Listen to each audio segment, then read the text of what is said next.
Hello. Thank you for listening. This near death experience is from Samuel, and this event occurred in 1993. Open quote. When I was 12 years old, my neck and head were injured in a freak gymnastics accident. I had tried a move on the asymmetrical parallel bars by dismounting with the back satio from an underswing using the legs. I slipped from the bar halfway during the swing, and my head whipped backwards on the ground with the weight of my body following. My thought process, or consciousness, remained uninterrupted. I went straight from thinking briefly, oh, this is not going right, oh no, and feeling the pain of impact with the ground, to experiencing an empty, pure black void. I couldn't see, hear, or feel anything. There was no dimension or sense of time. I had no body, which baffled me. Then I realized that I was pure thought. How could that be? As I continued to ponder my reality, I started wondering if I had died, and if this was what being dead felt like. I was simultaneously amazed that it was possible to still exist as mere thought without a body. I was curious about what this place was, how I got there. I was also terrified that I had just left behind everything I knew and cared about. Implicit in that realization was that I couldn't return. I noticed that thinking in the void was effortless, so I started trying to feel around using my thoughts.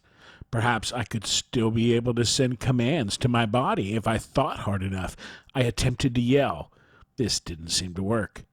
Yet at the same time, my thoughts bumped into external presences that I could sense because I felt thoughts that were not my own.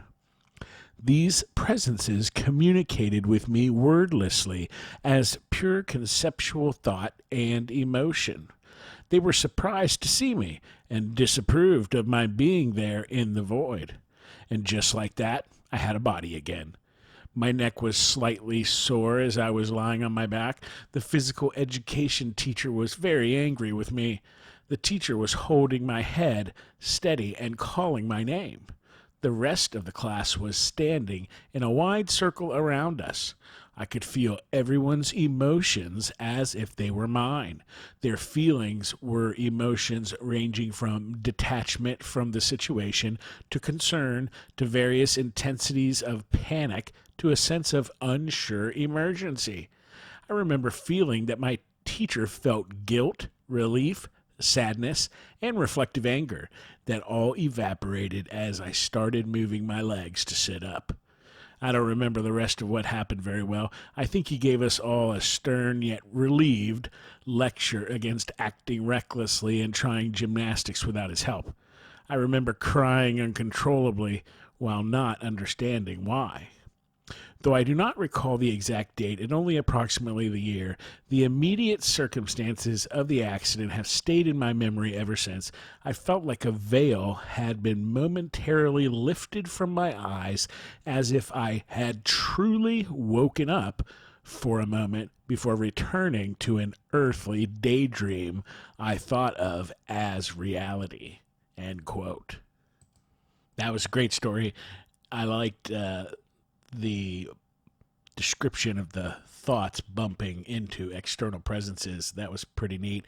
And also how when he came back to his body, he felt all the emotions of everybody right around him. That was kind of neat too.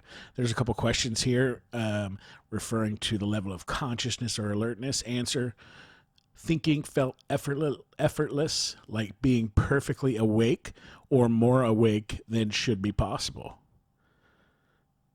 And the highest level of consciousness was answer: while in the void, my thoughts felt effortless, frictionless, and could expand without apparent limitation along different trains of thinking without confusion. Question: did time seem to speed up or slow down?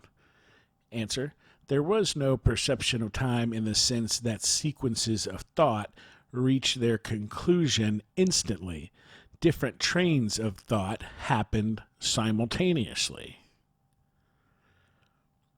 Question: did you enter some other unearthly world? Answer: I found myself in what seemed to be outside of existence, a conceptual place of nothingness with no dimension, sense of time, or physicality. Question: what emotions did you feel during the experience? Answer: I initially felt perfectly at peace. Only when I started thinking about my situation did I simultaneously started feeling amazed by the experience of being pure thought, puzzled by the place and situation, and terrified at the loss of my life. Question: did you come to a border or point of no return? Answer: the decision was not mine. The entities on the periphery of my awareness authoritatively expelled me from the void. Question: what was your religion prior to your experience?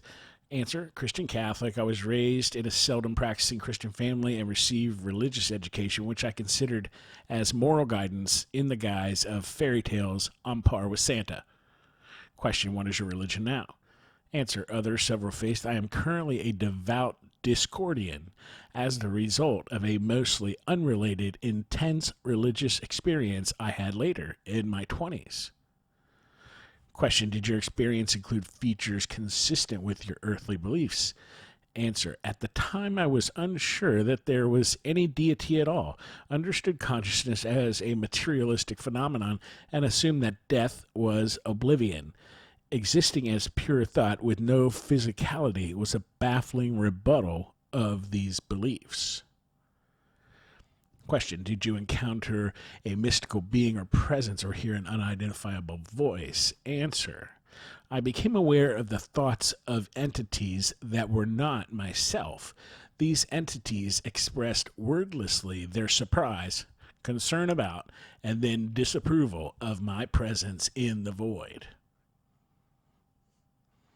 Question: during your experience, did you gain information about the existence of God? Answer: they felt and expressed themselves in an authoritative, administrative manner, though they did seem to care about my situation and were willing to resolve it. Question: what life changes occurred in your life after your experience?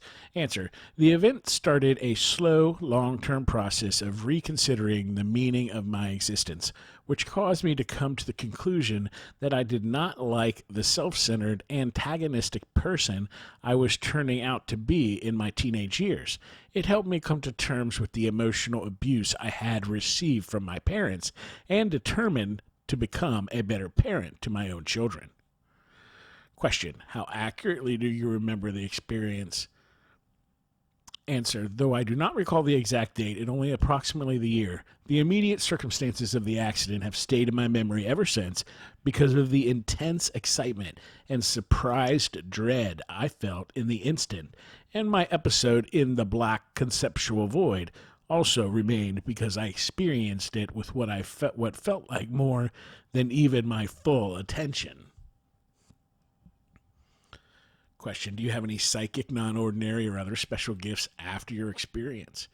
Answer: I sometimes experience brief snapshots of my future life in advance, like deja vu, typically while waking up. However, this was already happening before the event. I seem to have gained a very keen, empathetic sense from the accident, although it has dulled in my later adult life.